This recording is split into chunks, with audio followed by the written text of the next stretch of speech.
practically, what do I actually own? But just because the house is pretty and matches your dream house colour scheme, you should now travel cross-country to get to uni? Don't be dumb. Why are you doing a cross-country for 9 AM? Things ain't gonna go wrong. You're not gonna be sleeping and the roof falls down, you know? You wanna be safe and secure in your home. There are so many things that you don't get told when renting a house that I've actually just learned now. They're not allowed to do that. Like, they're not. Like, I don't want to go into detail because that's all a bit long, and baby girl hasn't even passed landlord yet, so let me just bait. Oh my god, I don't like you. Oh my god, I don't like you. Oh my god, I hate you. And then it's, I'm gonna live together. but no, it's not that team. Like, so like, I don't know, there's a coffee machine in the kitchen. Oh my god, a coffee machine. But you're gonna have to buy the extra coffee stuff. Like, just don't be dumb. You know what I mean? Just, yeah, just use your brain. Like, they're sucking you in. I just don't understand people that like go to see a house first time. Oh god, I love it, let's buy it. Like, are you alright? Baby girls and boys, you don't want to be homeless, do you? You want a house to live in, you do. So pulling out the coupe at the lot, Tony for 12 fuck SWAT, busting all the bells out the box. I just hit a lick with the box, had to put the stick in the box. Pour up the whole damn seal, I'ma get lazy. hey guys, welcome back to my channel. I hope you're all doing very well. So today's video is a bit more like, oh my gosh, we're grown ups, oh my gosh, like time to be serious, do you know what I mean? Okay, so today's video is basically my top tips for first years when starting the application process of house hunting, house renting, whatever you want to call it. Yeah, so before I get into this video, guys, make sure to subscribe, hit that subscribe button below because we are growing on this channel, baby girls and boys, we are growing. Let's get straight into the video. Okay, so the first thing I would say, guys, is double check your rent budget. It's so important to know what your rent includes. So like it includes water, gas, electricity, I don't know, whatever. I can't think of all of it on the spot right now. Yeah, like imagine if it's like £95 a week, but it doesn't include gas and electricity. I don't know how that would work out, but let's just pretend. Like imagine, so you need to know what your rent actually includes. Yeah, guys, and on the topic of what your rent actually includes, it's great to also find out if it's a monthly pay, a weekly, a termly. Because obviously, student.com, you pay like as soon as student finance drops, and it's termly for the 3 terms of the year. My one personally is the same as student finance, like, yeah, the student finance process. So you pay like at the beginning of the term. So that is really important to find out. Okay, a second thing is that you need to make sure that you've got a good credit score with the bank. So obviously you're not buying the house, you're renting it, but if you don't have student finance and you're paying out your own pocket, you need to make sure you've got good money coming in, you've got a good credit score, and it will help you in the future. Yeah, like if you want to go into like loans and getting money from the bank, all of that jazz, but that is another video.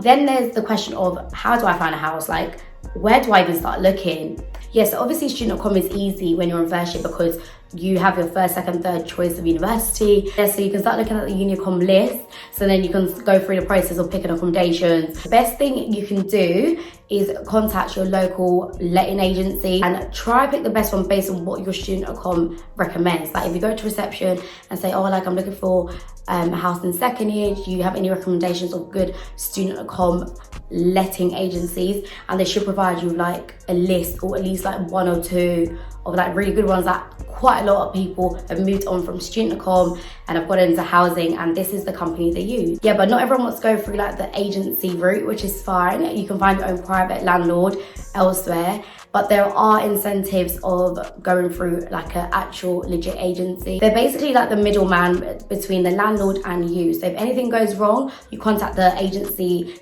will contact the landlord. But sometimes it is very difficult when landlords are traveling all around for you to go in contact with the landlord straight away. However, it is important to note that because you are going through like this sort of like safety net, it will cost a little bit more because some of the money that you're paying for the house goes to them. So yeah, that's a heads up, but you actually won't know the actual cost, so it doesn't really affect you too much. Okay, so when you finally find a house of your choice and you're going to viewings, make sure the house will be pre-cleaned before you move in. When you go visit houses, obviously people are living in there right now, so everyone has a different state of living. Some people are filthy, some people are really nice, and it does impact how you view the house. But yeah, most, but should be all, houses have like a massive like clean up. So once the people, the tenants move out, they have like professionals come in, clean the house from top to bottom. Don't use the fact that the house is dusty when you go view it as a reason for not moving in, because everything will be out the house and the house will be cleaned to the T. So yeah, just bear that in mind when trying to pick what house you want. Guys, you need to make sure that you're getting your money's worth. So you need to make sure the house is furnished, I think that's the word,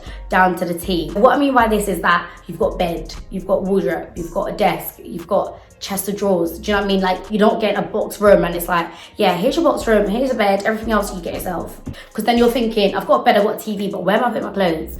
Where am I gonna do what? Yeah, it needs to be like, right, cool. Got this, got that, got that. Do I need to get anything else? Is that gonna be another expense? Is it worth the price I'm about to pay? Gotta be smart, gotta be sensible, and like, practically, what do I actually own? Is this gonna be mine? Am I allowed to use it? Is this dead? Is it gonna break? You know? Guys, I can't stress this enough. Pick a right location. No, I don't know how many people have decided to pick a house because it looks lame, but it's like 20 minutes away from uni.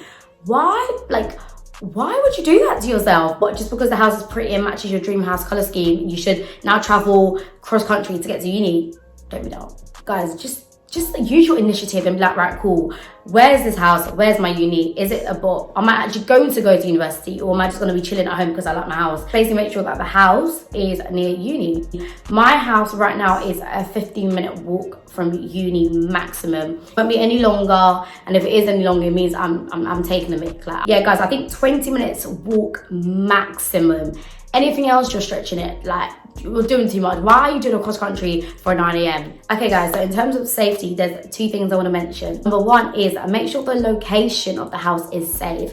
Try to get a location where there's other houses that are student accommodation, because it's just safer, you get to know people, and it's less chance of like bad things going wrong. As in, like, you get burgled because they know that there's other student accoms around, and it's just like a safer environment. Nevertheless, it can also be a bit kind of peak, because if like someone knows that there's bare student accoms on the road, they're more likely to mug you because they know, right, they're young, they got bread from SF, or they just generally got bread. They're more likely to burgle your house. It can be like, you just gotta pray, yeah? It's in God's hands. But yeah, just try to get somewhere busy, somewhere like student friendly. And the second thing I wanted to mention is security and safety within the house itself. Make sure you've all got room keys for your individual rooms. Everyone's got house keys, the back door locks, just safety, like make sure your house is safe, your fire alarm works.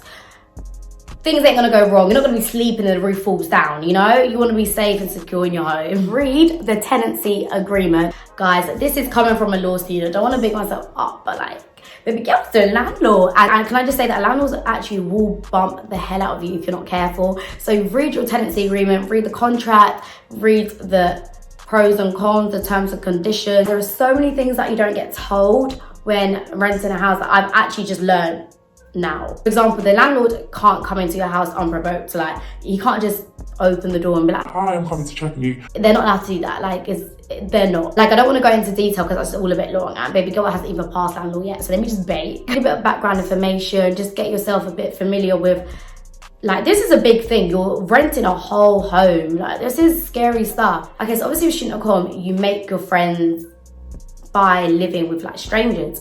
But with a house, you understand it's more intimate. Like, you actually should be living with someone you trust, you know them for a long time. And if you haven't known them for a long time, at least you've known them for the whole year of first year, and you've been friends consistently. Like, hasn't been, oh my God, I don't like you. Oh my God, I don't like you. Oh my God, I hate you. And then it's, I'm gonna live together. No, it's not that team. Like, yeah, like this is you're sharing a bathroom, you're sharing a kitchen, you're sharing a living room space. Like, this is a house. You can't live with someone you don't trust or you're not familiar with. I know there's some situations where you have no choice and you end up having to like get a 1-bedroom that they're letting from a group of friends that you have no idea who they are. And if that's the case, I recommend just staying in student accommodation, because you can never be too careful, do you know what I mean? Make sure everyone can afford monthly rent. So as I mentioned earlier, it could be monthly, it could be weekly, bloody, it doesn't matter. Just make sure everyone can afford the rent, because it's not now you're about to come and say, oh, Sarah, like, are you ready to pay? Oh, I don't really have. There's no, I don't really. You're paying. Do you know what I mean? Like, this is a home. This isn't anything to joke about. Okay, guys. So like, landlords and people that show you around houses and that tend to like suck you in with like incentives. For example, you go into a house, you see a big flat screen TV, like, oh my God, this house is laying. Like, let's get. When you deep it, there's no box. There's no Sky box. There's no Virgin Media box. So you've got a TV with no box.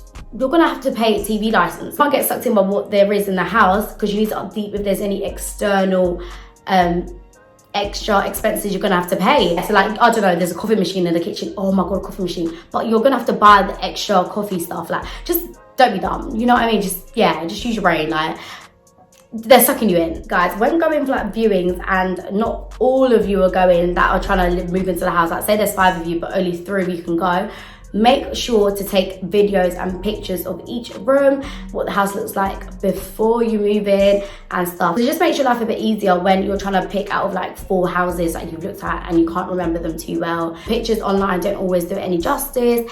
And like I said, if someone couldn't visit with you guys, it's fair when it's like time to pick rooms. Guys, if you can, when you go to the viewings and there's people living in there at that point in time, try ask the current tenants what it's like to live there, what their landlord's saying, what the agency's like, and when things go wrong, it's easy to get fixed and stuff like that. Nothing better than getting first-hand advice, first-hand answers by the people that actually live in the property currently. Yeah, so then they can be honest. They can be like, oh, like, no, I would not recommend, or the area's booky, or we've been burgled before. Do you know what I mean? Just look at more than one house, please. I just don't understand people that like go to see a house first time. Oh god, I love it, let's buy it. Like, are you alright? It's just so that you know 100%, yeah, like, this is the house, this is it. This is where I want to spend my last 2 years of university. Do you know what I mean? Yeah, like guys, this is why I'm doing the video now, live in January. Gives you months to start patenting houses. Baby girls and boys, you don't want to be homeless, do you? You want a house to live in, you do. So yeah, so the reason why I'm doing this video now as well is also because of the fact that there's deposits that needs to be paid. There is deposits to be paid prior to student finance, prior to September. So for example, for me, I did my viewing, I want to say like April, May, and then boom, you have to pay like £1,000 deposit or something, and then you pay 500, and then like just costs are coming left, right and centre. You're just like, whoa. Just pattern it early so you can have time to pay installments and all that jazz. Guys, confirm your move-in date from day dot. So you sign the contract now and you're at home in summer and you're thinking, it's the 1st of September now, you're thinking, cool, uni started soon, innit, calm, cool. And then you're thinking, what day do I actually move in? You're basically at home confused as to if you move in on the 1st, you move in on the 30th. And it's really important because it's like you're paying for a house you're not living in. To not at least move your stuff in is a bit rash. Last but not least, pay your rent on time. This is probably the most important thing, because yeah, you've got the money, you've got the student finance, but if you pay your rent late, they're just gonna be on your line like, is there a reason why you haven't paid rent? And like I said, credit score, all that jazz, it shows you that you're a good tenant. And yeah, just to not stress yourself out, just pay your rent on time. So guys, that is the end of the video. I'm second year, so I know the process, I know what it's like, so I thought, let me just help you. So if you did enjoy it, make sure you smash a huge thumbs up. Yeah, like anything more like grown up, toned down, trying to be serious in life type of videos, then again, comment below or message me on my socials. Make sure you hit that subscribe button, and I'll be back very, very soon for a brand new video.